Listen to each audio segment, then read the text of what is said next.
We've seen Bitcoin surge to record levels after the re-election of Donald Trump, and he has not been shy about his support for cryptocurrencies. Our guest says we could see a shift in the US regulatory environment that's likely to shape the future of crypto. We're joined now by Andrew O'Neill, Digital Assets Managing Director at S&P Global Ratings. Thanks very much for coming on the show. Andrew, thank you for having me.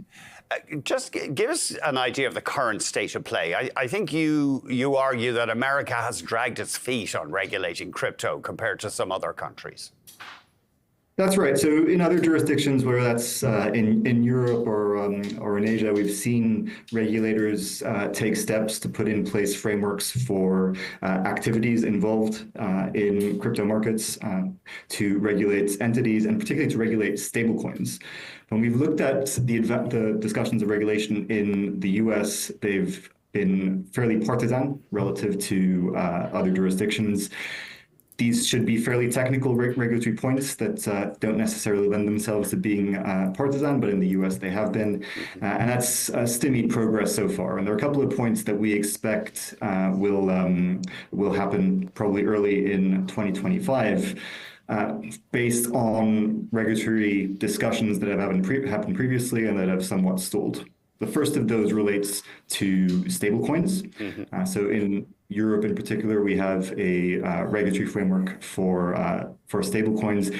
This helps it for use cases of blockchain technology in financial markets because regulated institutions can be more comfortable with the use of stablecoins for on-chain payments on a blockchain. So that has implications for the use of the actual technology in financial markets, and some knock-on implications perhaps on for crypto assets themselves. Beyond that, the custody of crypto assets has been a sore point from a regulatory perspective in the US, particularly for banks. So the SEC has a requirement on banks to hold custodied crypto assets or report custodied crypto assets as balance sheet assets. It makes it prohibitively expensive for banks to provide that service.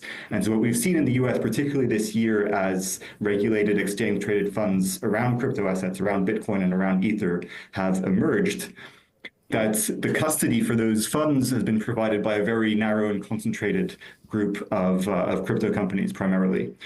So the developments on the regulatory side that may allow banks in particular to get involved in that custody market in the same way that perhaps they have started to do in other jurisdictions should allow for a more diverse, perhaps more healthy, competitive market for custody services in crypto. Can we just back up for a second? Stablecoins typically are tied, probably the most controversial ones and the biggest, Tether, they're tied to the actual value of the US dollar. Now, as far as I know, there have been concerns expressed about particular risks to the system posed by stablecoins. Can you remind me what those are? Sure. So stablecoins are crypto assets that are pegged to the value of a fiat currency, most often the US dollar, and are often backed by assets denominated in that currency and mostly short-term US treasuries. Now, some stablecoins are issued under a pattern of regulatory frameworks within the US, whether that's a state regulation in New York or various state regulations on payment system, on money transmitters. But there isn't a clean and robust federal framework for stablecoin issuers. Tether is issued outside of the US.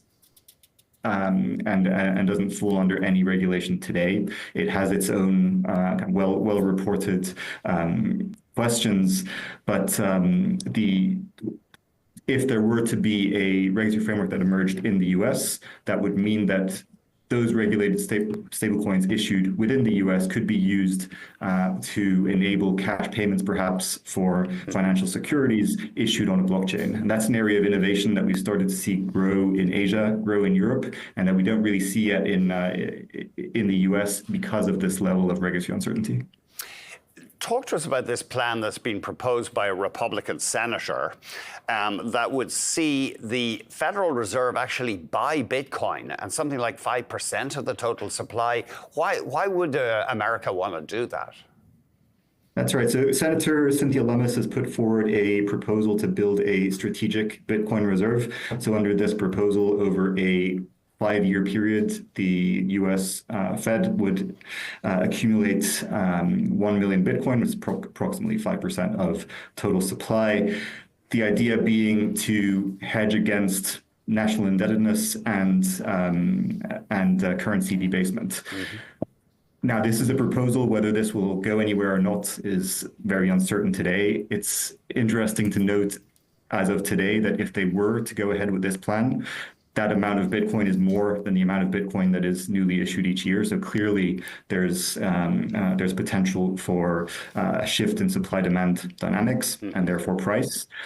But coming back to why they may want to do it, I think what's interesting here is really a narrative shift, because this question around currency debasement ties in with questions around overall debt sustainability levels for governments. This is something that within the crypto community for a long time, people have said that a scarce asset such as Bitcoin may have some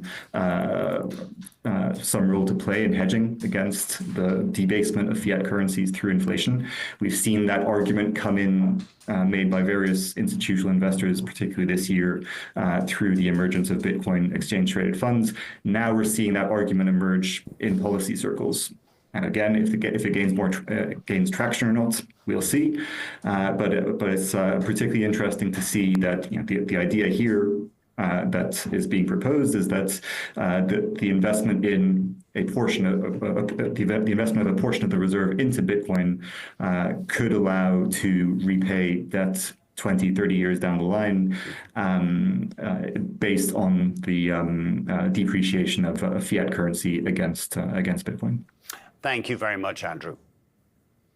Thank you. Andrew O'Neill.